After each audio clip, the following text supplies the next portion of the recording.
안녕하십니까. 오늘도 주님의 은혜로 쉽지 않은 어려운 생활 속에 믿음 하나로 이겨내는 이런 이겨낼 수 있게 하신 하나님께 먼저 감사드립니다. 우리가 로마서 14장 23절, 22절, 23절 말씀, 내 믿음을 스스로 하나님한테 앞에서 가지고 있을 때 모든 만물이 깨끗하니 꺼리낌을 가지고 먹는 것이 악하도다. 그러므로 의심하는 것은 정죄되었나니 믿음으로 하지 아니하였으니 믿음으로 하지 아니한 것은 죄가 되는도다. 아멘.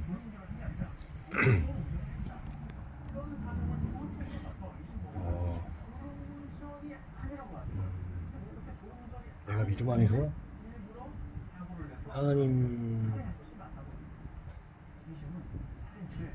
믿음 안에서 스스로 믿음을 가지고 있으라 하신 말씀은, 우리가 살면서 하나님 말씀을 읽었을 때 의심을 하게 됩니다.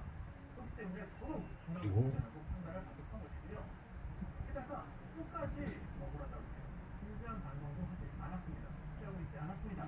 그것을 우리 나름대로 해석을 해서 시험에 드는 경우가 많기 때문에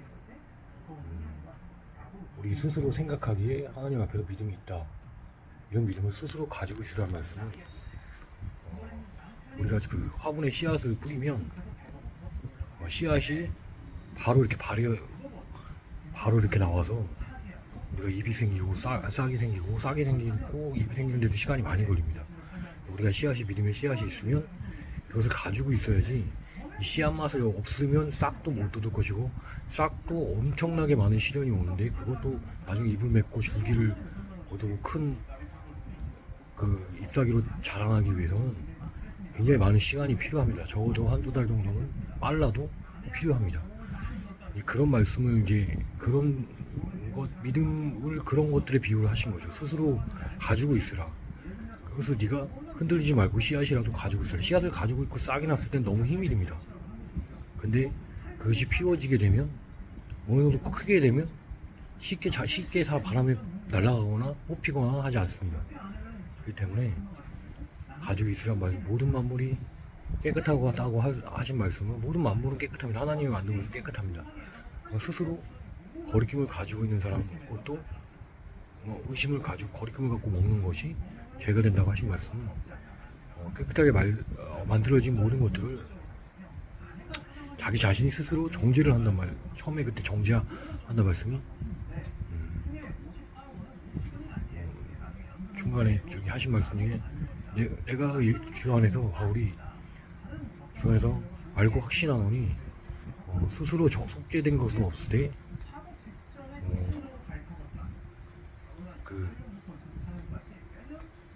자기가 속되다고 여기는 것은, 속되다는 것을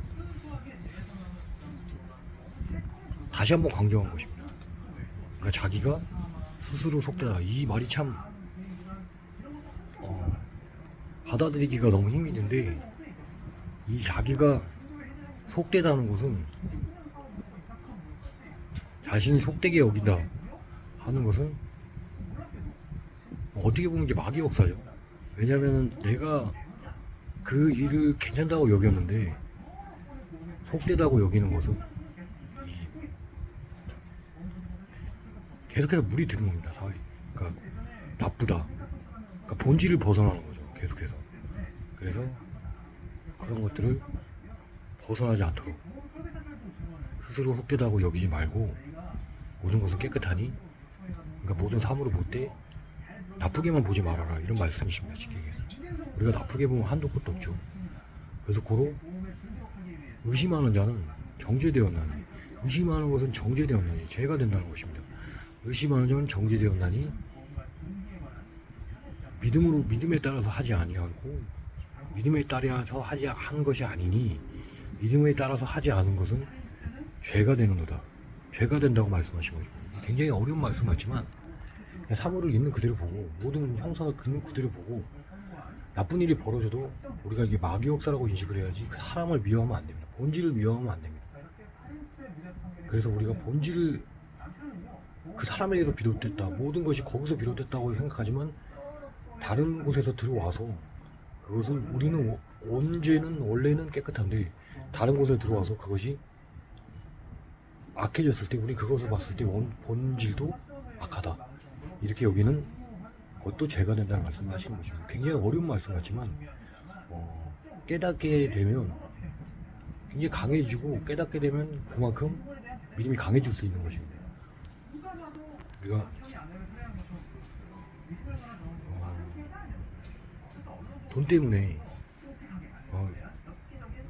강조하는 것들이 돈 때문에 우리가 그런 본질을 많이 잊어버릴 때가 많습니다. 우리가 원래는 그 사람이 악하지 않았고 원래는 이 상황이 악하지 않았는데 물질이 들어오면서 돈이 개입되면서 많이 악해졌다. 많이 문제가 발생했다. 이런 말들을 많이 합니다. 왜? 우리가 요즘 같은 경우 보험 같은 경우는 굉장히 많은 것들이 보험에 관련된 사기들이 일어납니다. 보험을 가입해놓고 생명보험을 가입해놓고 그 어떤 사람이 이렇게 얘기하죠. 우리가 생명보험을 가입을 안 하면 되는 거 아니야. 생명보험을 없애면 되는 거고 본질적으로는 그게 가능합니다. 근데 보험이라는 게 이유가 있겠죠. 만들어진.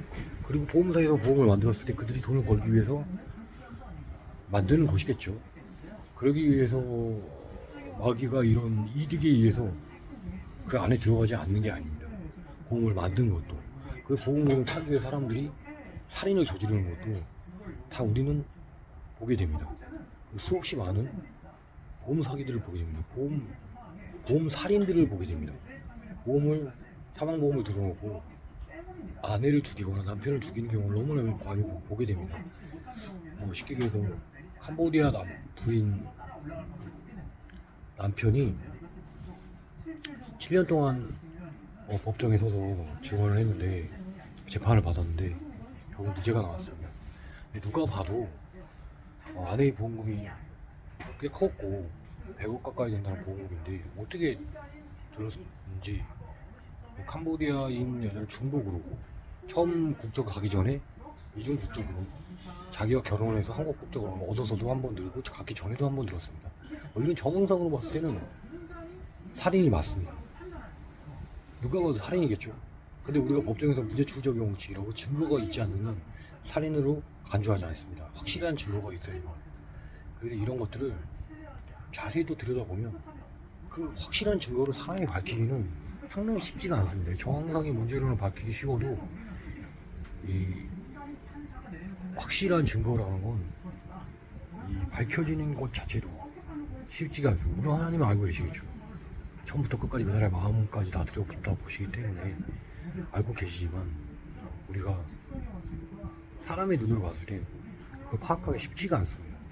그래서 무죄가 나왔겠죠. 물론 사람들은 다 유죄라고 생각했습니다. 살인이라고 생각했습니다. 근데 무죄가 나왔습니다. 금호동 살인 사건도 금호강 살인 사건은 유죄가 나왔지만 금호강 살인 사건 부인을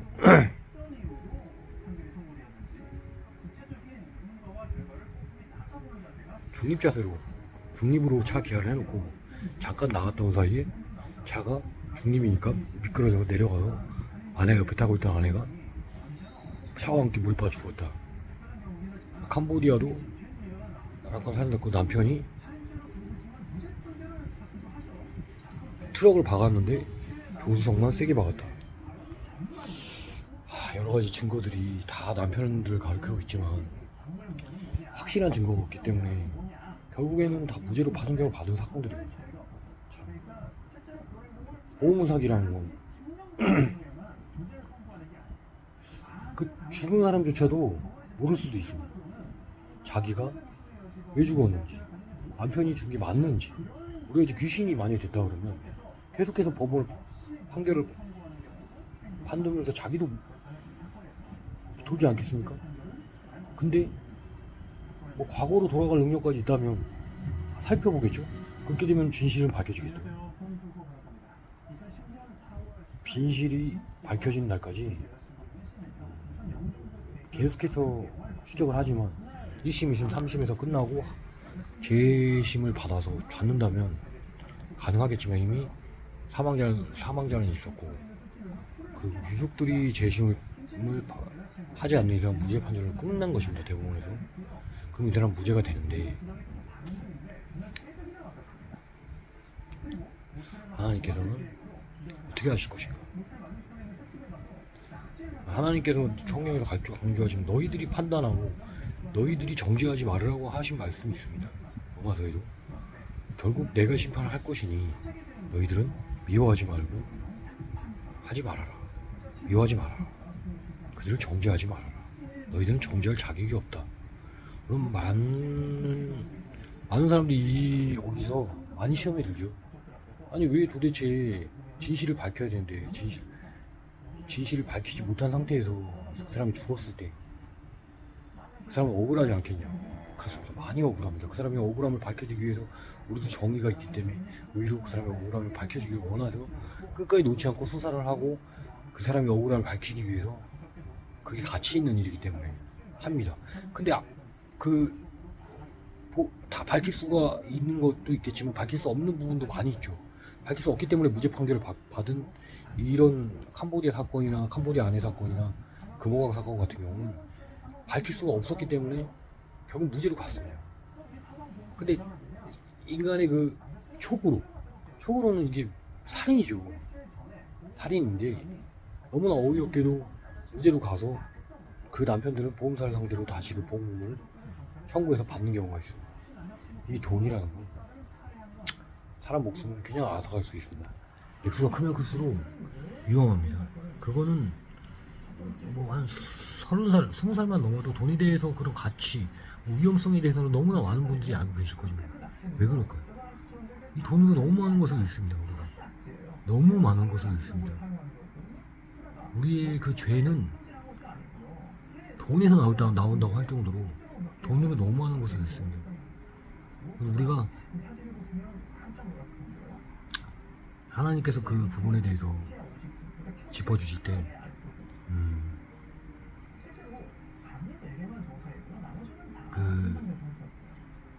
우리가 만약에 우리가 이렇게 정죄했을 때 그 심판에서 무죄를 받았을지언정 세상에서 어차피 사람들은 다 죽습니다. 죽으면 심판대에 갑니다. 그 심판할 필요가 없는 사람 아예 지옥불에 떨어집니다. 살인자, 하나님 말한 살인자, 뭐 용서받을 수 없는 사람들 하나님이 알아서 심판하실 것입니다. 지옥불에 그냥 떨어뜨리시겠죠. 명생을 거기서 뜨거운 불에서 죽지도 않고 계속해서 고통받는 것이죠. 그럼 우리가 진짜 이게 맞다면 상당히 억울하죠. 그렇게 죽은 사람들을 위해서 기도를 하고 죽은 사람들이 보수상에서 그런 죽은 사람들이 다시 나오지 않기 위해서 정의를 밝히기 위해서 많은 사람들이 노력을 하죠. 근데 설령 인간의 그 과학이나 과학수사나 이런 걸로 밝혀내지 못했을 때도 우리는 하나님을 바라봐야 합니다. 왜? 그땐 더 바라봐야 됩니다. 왜? 우리가 할 수 없는 걸 결국엔 하나님이 하십니다. 만약에 우리가 유죄를 받아서 감옥에 갔습니다. 그 사람이 감옥에 가서 회개할 기회까지 주시는 하나님이십니다. 죽기 직전까지 회개하시면 우리를 구원해 주신다고 하셨습니다. 그 정도로 기회를 많이 주시는 하나님이십니다. 그래서 이게 거꾸로 얘기를 하면 기회도 많이 주시지만 그만큼 그 죄에 대해서 죄값을 물으시기도 합니다. 분명히 그 파키스탄 아내를 죽인 사람이나 남편이나 금호강에서 아내를 죽인 남편이나 뭐 엄녀인이나 남편을 3번이나 죽인 3번 결혼 3번 죽인 엄녀인이나 고유정이나 남편을 토막살인해서 죽인 고유정이나 뭐 남편을 계곡에서 떨어뜨려서 죽인 이은혜나 이런 우리가 알고 있는 모든 또 연쇄살인범들 많지 않습니까? 방호순, 유두수 뭐 그리고 또 이단들이 많지 않습니까? 정명원 뭐 엄청 많지 않습니까? 하나님의 10계명에 나온 내 이름을 거룩 망령되이 일컫지 마라 하신 말씀. 예. 다른 걸로는 제가 볼 때는 어떻게 보면 10계명이 내 이웃을 사랑하라의 모든 것이 다 해결이 됩니다. 근데 내 이름을 망령되이 일컫지 말라는 건 뭐 내 이웃을 사랑하면 망령되이 일컬 마음이 있을 수는 없겠지만 이 이단 같은 경우는 내 이름을 망령되이 일컬어서 10계명을 어기는 결과를 초래하죠. 그래서 우리가 많이 알고 있는 이런 죄들에 대해서 끝까지 싸워 나가야 됩니다. 근데 이제 싸우는데 이 협의 위반 방패가 있어야 된다, 무기가 있어야 된다. 결국 방패와 무기로도 싸워서 이길 수 없다면, 만약에 우리가 진다면 한번 생각해 보십시오. 믿음이 적어서 질 수도 있고, 우리는 너무 나약해서 질 수도 있습니다. 그리고 자연재해로 죽을 수도 있고, 파리 목숨이라고 그러지 않습니까? 그랬을 때 우리가 하나님을 바라볼 것인가, 아니면 하나님을 원망할 것인가. 뭐 남편을 죽인 사건이나 억울하게 죽은 사건들을 생각하다 보면 분노가 치밀어 오릅니다. 그래서 그 남편을 죽이고 싶다는 생각까지 들 정도로 정의감이 발동을 하죠. 그건 정의감인데, 그 정의감인데 그게 죽일 것까지 정죄를 하게 되면 다른 사람을 죄가 된다는, 이게 지금 아이러니합니다. 이게 살면서 이런 일들이 계속 중복되고 중첩되고 힘들게 만듭니다. 계속해서 죄를 짓게 만드는 거고, 나는 하나님을 믿어서 너무나 정의롭고 나의 생각들은 너무나 완벽하다, 이런 자신의 그 의에 빠지게 되는 것입니다. 저희는 결코 완벽하지 않습니다. 죄인입니다. 그래서 자꾸 죄인이라고 그러는 게, 왜 우리를 자꾸 죄인을 만드냐, 왜 목사님들은 계속 죄인을 만드냐, 하나님은 왜 성경에서 계속 우리를 죄인이라고 하시냐, 죄인을 만드냐 이러시는데, 우리는 죄성을 가지고 태어났기 때문에 죄인이라는 말은 우리는 그런 사람이란 말입니다. 우리를 부인하지 않는다는 우리의 자신의 고백인 거지, 죄인으로 낙인해서 낙인론 같은 죄인은 아닙니다. 이렇게 태어나서 죄인이지만 예수 그리스도의 피의 보혈로 다시 거듭날 수 있는 기회를 쉽게, 구약시대보다는 쉽게 가질 수 있게 됐던, 근데 기회를 갖기 때문에 오히려 이게 더 쉬울 수도 있지만 또 시험도 그만큼 많습니다. 그래서 우리가 꼭 시험에 들고 힘들어지고 뭐 이런 것들에 대해서 너무 많은 생각을 가지기보다는, 나를, 그 모든 사람들이 다 하나님께 맡기는 게 좋을 것 같다고 생각이 드는 것입니다. 왜? 우리 힘으로 금강산 사건이나 뭐 파키스탄 아내 사건, 손정민 사건 아시죠? 한강에서 오문사 친구 때문에 죽었다고 다른 사람들이 친구가 죽였다고 생각을 하는데, 우리 또는 그 무리들이 죽였다고 생각을 하는데, 결국에는 증거를 밝혀낼 수 없어서 그것조차도 무죄가, 그 범인조차도 잡지 못하는, 기소조차도 하지 못하는 일이 벌어집니다. 이제 여러 가지로 생각해 볼 필요가 있는 게, 우리의 생각으로는 완전하지 않기 때문에 여러 가지 생각은 할 수 없지만, 하나님께 모든 것을 맡겨야 될 것이고, 너무 억울해하지 말고 그 사람 미워하지도 말고, 어차피 그 사람들도 죽습니다. 옹골은 100억을 타든 110억을 타든 오히려 우리가 정직하게 벌지 않은 돈은 정직하게 나가지 않습니다. 정직하게 쓰는 돈은 마귀도 쉽게 정직하게 쓰는 사람을 건들지 못합니다. 정직하게 벌고 정직하게 쓰는 사람들은 돈으로 누구를 미워하거나 누구를 해하거나 할 확률이 적어집니다. 그만큼 정직이라는 힘은, 아시는 분 다 아시겠죠. 우리가 의롭다 할 때 정직과도 이어지는 엄청난 힘입니다. 그래서 그 돈도 가치가 똑같은 가치예요. 그렇게 들어온 돈은 그렇게 나가게 돼 있습니다. 우리가 복권 로또 맞은 사람들이 잘 살지 못하는 이유가 그렇게 들어왔기 때문에 그렇게 나가는 겁니다. 복권 말 그대로 복처럼 들어왔지만 내가 그 복을 지킬 수 있느냐, 그거 쉽지 않은 문제입니다. 복권 맞은 사람들이 다 잘 사느냐, 죽었구나. 아니면 그 돈 때문에 부부가 이혼하는 경우가 거의 많고, 부모 자식도 갈라지고 돈 때문에. 그게 다 세월을 다 살아본 사람들은 다 알고 있는 사실들입니다. 이게 제가 왜 자꾸 강조를 하느냐? 너 돈 때문에 다 갈라지고 힘들고 겪고 그래서 다시 깨닫고 하나님께 돌아가고 아니면은 자기가 스스로 울었기 때문에 느끼고 이제 다시는 이렇게 살면 안 되겠다 생각하는 사람이 많을 것입니다. 근데 또 다른 벽에 또 부딪힙니다. 그 정의라는 벽에 나는 정의롭게 살았는데 왜 세상은 이렇지? 이럴 수밖에 없는 게 세상입니다. 계속해서 마귀는 공중곳을 잡고 뒤흔들고 있습니다. 가치가 있어 보이지만 전혀 가치가 없는 것들. 돈, 생명, 가치가 굉장히 높지만 결국 생명조차도 죽을 수밖에 없는, 결국 다 속이는 이런 길목에서 우리는 다시 한번 묵상과 하나님 말씀으로 하나님을 바라볼 필요가 있습니다. 우리가 하나님을 받아보면 정말 영생이 있고 천국이 있다면 실망하지 않습니다. 우리는 다 죽습니다. 근데 죽었을 때 내가 과연 천국에 가서 하나님이 기뻐하는 사람이 될 수 있고 그 천사들과 같이 동급의 오히려 더 높은 곳에 갈 수 있다면, 하나님의 자녀가 되는 권세가 있다면 우린 낙심하지 않을 것입니다. 어떤 부자가 어떤 투자를 했는데 그 투자가 망했는데 뒤에 남겨둔 엄청난 또 다른 투자가 뒤에 터져서 더 부자가 될 수 있다면 낙심하겠습니까? 낙심하지 않을 것입니다. 우리 절대 낙심하지 말고 미워하지 말고, 그 사람이 무죄 판결이 아닌데 혹여라도 무죄를 받았다고 해도 그 사람을 미워해서 안 되는 것입니다. 저도 굉장히 힘이 든데 이 부분이 이겨내야 됩니다. 그러기 위해선 성경 말씀을 확실히 알아야 됩니다. 듣고 깨닫고 입으로 시인하고 결국 하나님이 판단하실 것입니다. 그 사람이 세상에 사는 기간은 집행유예 기간일 뿐이지 결국 그 죄에 대해서는 결국엔 묻게 된다는 것입니다. 어떤 죄도 간과하시지 않습니다. 작은 죄도, 큰 죄는 말할 것도 없겠죠. 생명책에 다 쓰여져 있다고 말씀하신 것처럼 우리가 죄를 지은 것들이 다 기록이 되기 때문에 세상에서 무죄를 받았다고 한지언정 하나님 앞에서 무죄를 받을 수가 없습니다. 전부 다 알고 계십니다. 전부 다.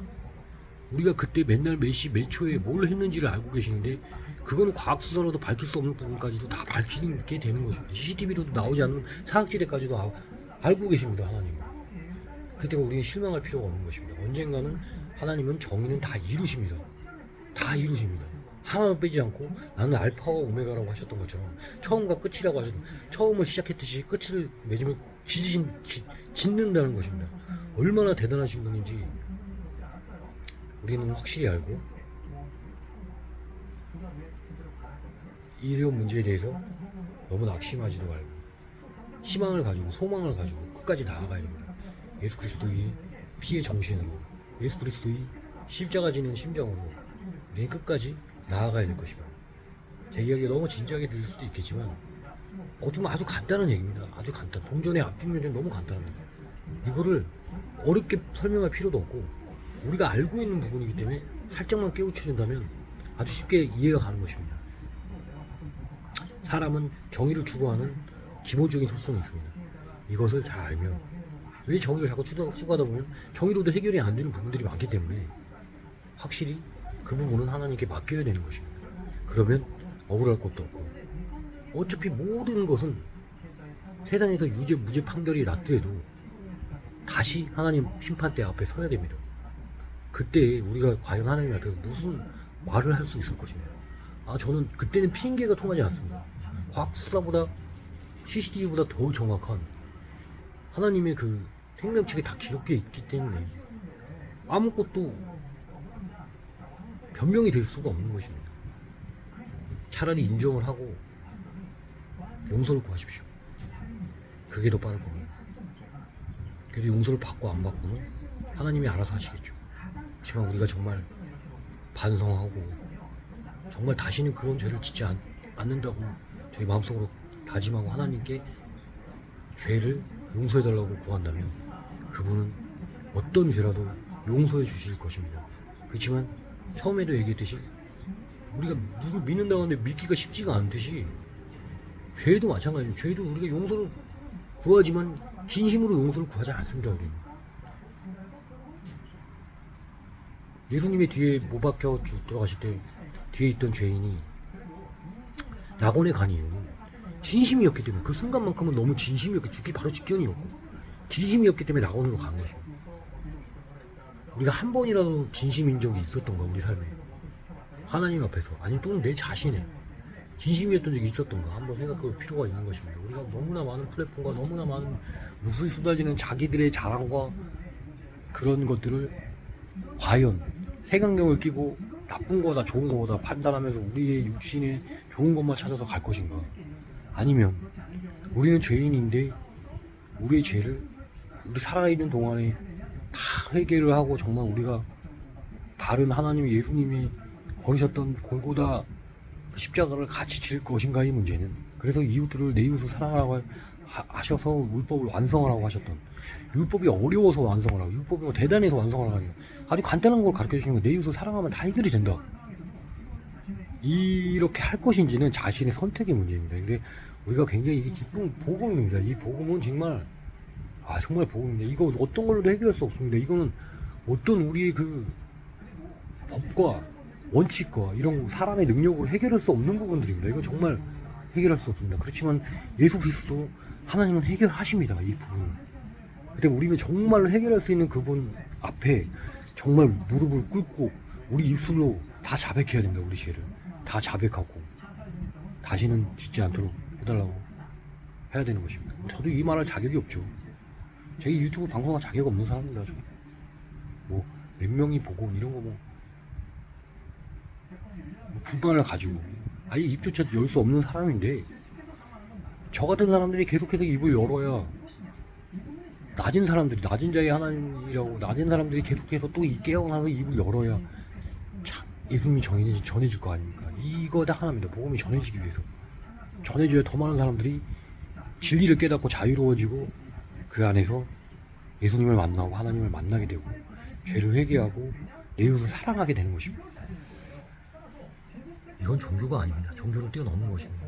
우리의 삶의 긍정적인 목적이 되는 것이며, 이 답답했던, 이 너무나 힘이 든 육신을, 너무나 무거운 이 육신의 이 삶 속에서 계속 늙어가고 힘들어지고 체력은 바닥이 나는 삶 속에서 지금 한 줄기 희망 같은 새싹과도 같은, 우리가 계속 물을 뿌리고 계속 자라게 하는 그 믿음은 우리한테는 정말 나이를 거슬러서 엄청난 힘을 키우는 것과 같습니다. 정신이 살아있으면 육신은 정신을 이길 수가 없습니다. 죽게 되면 정신은 이제 하늘 올라간다고 그러잖아요. 않습니까? 보통 사람들이, 믿지 않는 사람들은 그렇게 생각하는 것처럼 우리는 육신과 정신은 따로 있다고 생각을 합니다. 사람들이 확실히 있습니다. 그렇기 때문에 우리는 지금 이 순간도 계속해서 하나님을 바라봐야 합니다. 우리 스스로가 이길 수 없으니 하나님을 바라보고 이겨야 하는 것입니다. 기도하겠습니다. 하나님, 오늘도 귀중한 말씀과 귀중한 은혜에 하나님을 바라볼 수 있도록 하신 것을 감사드립니다.